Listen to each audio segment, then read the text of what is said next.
Postural control refers to a person's ability to maintain certain body positions against gravity.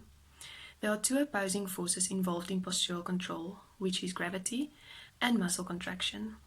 These two forces need to balance in a sense in order for a person to have effective postural control. Children often struggle with postural control due to their muscles not working as effectively against gravity. There is many different ways in which we can see this, which we will discuss next. It is, however, important to know that neurological and sensory systems are the underlying systems for postural control, and when a child experiences difficulties in one of these systems, it might influence their postural control.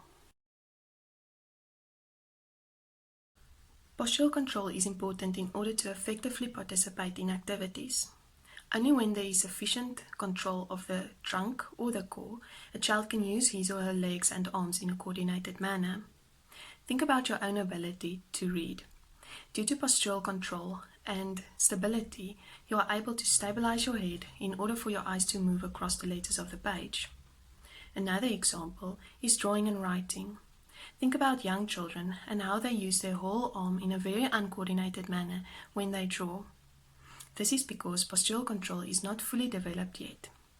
As they grow older, postural control also develops, which allows them to stabilize their trunk, their shoulder, and their arm in order for their hand and fingers to work more coordinated and more effectively, which in turn allows for writing to take place.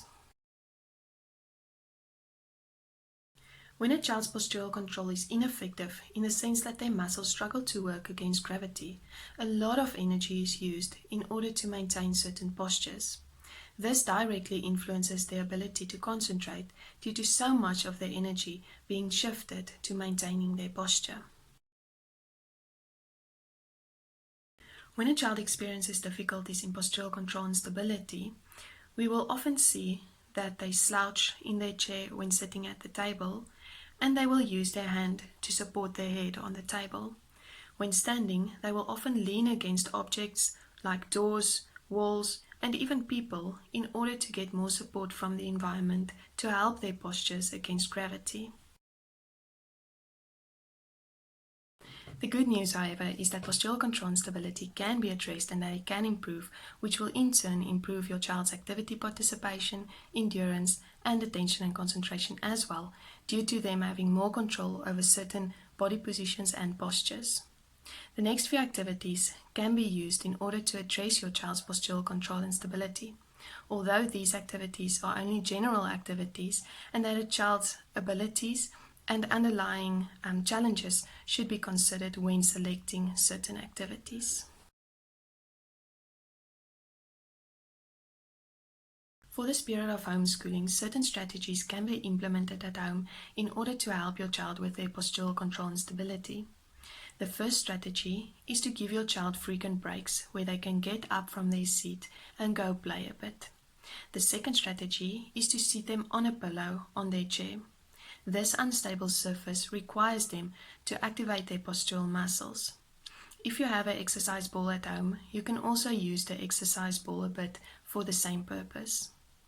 Another alternative is to seat your child on a chair without a backrest. This also requires them to activate their postural muscles and rely less on support from the environment for their posture against gravity.